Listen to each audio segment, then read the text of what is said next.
बिगाड़ा काम बिगाड़ा। तीन बहुओं के रवैये से सासू माँ बहुत परेशान थी। दरअसल बात ये थी कि तीनों बहुओं में किसी बात को लेकर अनबन हो गई थी। तब से ही तीनों एक दूसरे से मुंह फुलाए रहती थी। ना कोई सीधे मुंह किसी से बात करती, ना किसी का कहना मानती। पड़ोसी भी इस बात को जानते थे और जाने कैसे कैसे बातें भी करते। इसीलिए सासू माँ ने तीनों बहुओं को तुरंत अपने कमरे में बुलाया। मैं कई दिनों से देख रही हूँ, तुम तीनों अलग अलग सारे काम कर रही हो। ये सब नहीं चलेगा, तीनों को मिलकर ही काम करना पड़ेगा।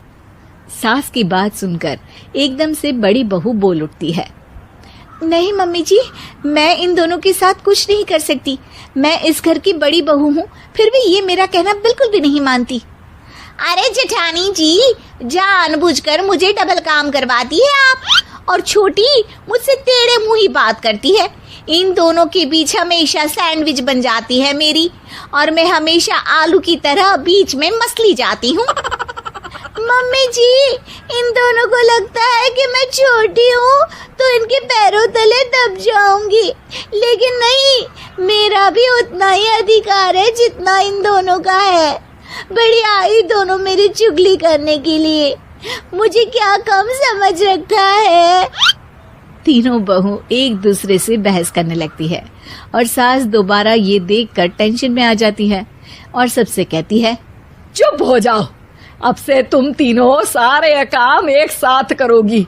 आंख बंद करके एक दूसरे की बात सुनोगी। तुम तीनों इस बात को गांठ बांध लो, वरना अगली छुट्टियों में तुम्हारा अपना मायके जाना कैंसिल। सास की बातें सुनकर डर के मारे तीनों हामी भर देती हैं। जी मम्मी जी, मैं समझ गई। हाँ मम्मी जी, जैसा आप कहें। आप जो कहेंगी मैं वही करूंगी। तीनों बहू सास की बात को गांठ बांध लेती है और वादा करती है कि अब से सारे काम वो तीनों एक साथ मिलकर ही करेंगी। ये सब देखकर सास खुश हो जाती है और वहाँ से चली जाती है। नीचे जाकर वो देखती है कि घर में शर्मा जी आए हुए होते हैं। सास जोर से आवाज लगाकर कहती है, अरे बहू, जरा चाय बनाकर तो लाना, शर्मा जी आए हैं। सास की बात सुनकर तीनों बहू तुरंत किचन की ओर भागती है और चाय बनाना शुरू कर देती है। मुझे तो एकदम मसाले वाली कड़क चाय पसंद है, तो हम शर्मा जी के लिए मसाले वाली चाय ही बनाएंगे। अरे नहीं दीदी, गर्मी के मौसम में मसाला चाय कौन पीता है? मैं तो शर्मा जी के लिए इलायची वाली चाय ही बनाऊंगी। ये कैसी बात कर रही हैं आप दोनों? मेरी मम्मी ने सिखाया है कि मेहमान को ज्यादा दूध और शक्कर वाली चाय देनी चाहिए, वरना वो घर वालों को कंजूस समझते हैं। तो मैं तो शर्मा जी को ऐसी ही चाय दूंगी। तीनों बहुएं अपने अपने तरीके से चाय में शक्कर, मसाला, पत्ती सब डाल देती है। उबलने के बाद तीनों मिलकर चाय बाहर लेकर जाती है और शर्मा जी और सासू माँ को देती हैं। चाय पीने के बाद शर्मा जी सासू माँ को देखकर शर्मा जाते हैं और शर्मिंदा महसूस करते हैं कि आखिर उन्होंने चाय पीने के लिए हामी क्यों भरी। सासू माँ भी चाय पीना शुरू करती है और कहती हैं, अरे बहू, ये कैसी चाय बनाई है? चाय है या मीठे दूध की बासुंदी?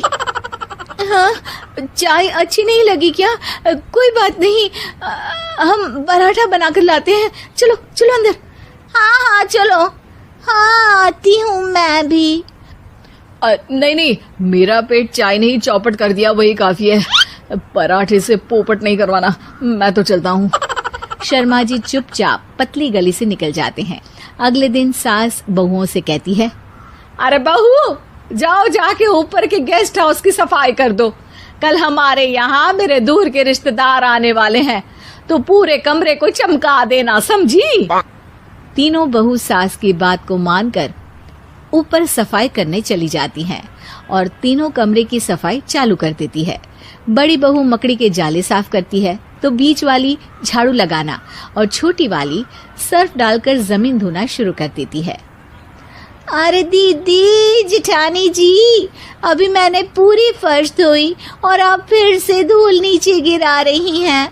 और मछली जेठानी जी, आप बिना झाड़ू की धूल यहाँ छटक रही हैं। अरे तीनों को साफ करना है, एक साथ सफाई करते हैं ना। अरे वही तो, हम साथ साथ हैं, घर साफ साफ है। तीनों बहू ऐसे ही काम में उलझ जाती है और 2 घंटे तक एक ही कमरे की सफाई करती रहती है। बहुत देर से अपनी बहुओं को ना देखने के कारण सास ऊपर कमरे में उन्हें देखने जाती है, लेकिन कमरे में घुसती ही वो गीली फर्श पर फिसलने के कारण नीचे गिर जाती है। ओरी मोरी मैया, हड्डी मरोड़ के रख दी। आए मेरी तो कमर ही टूट गई रे। तीनों बहुएं सास को उठाती हैं और बिस्तर पर सुला देती है।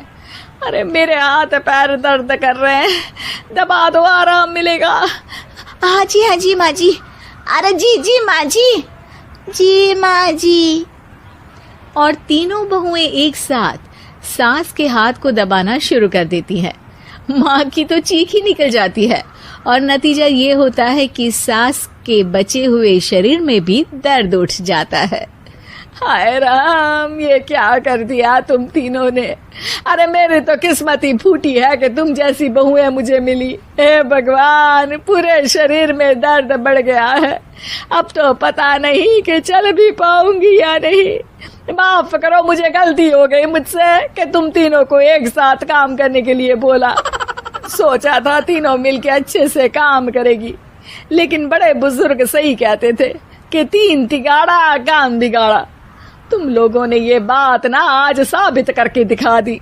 तुम तीनों को तो समझाना यानी मानो भैंस के आगे बीन बजाना है। तुम्हें अकेले अकेले काम करना है ना, तो अब से तुम अकेले ही अपना अपना काम करो। तीनों बहुएं वहां से जाने लगती है। अरे कहाँ जा रही हो? आप ही ने तो कहा कि अपना अपना काम करो, तो मुझे मुल्तानी मिट्टी लगानी है। अरे मुझे भी तो नेल पॉलिश लगानी है, मुझे ना मेहंदी लगानी है। सास अपना सर पीट लेती है और कहती है, अरे मुझे भी लगाना है कुछ। क्या माँ जी? क्या माँ जी? क्या माँ जी? तुम्हारे घर वालों को फोन तुम्हारी हरकतें बताने के लिए।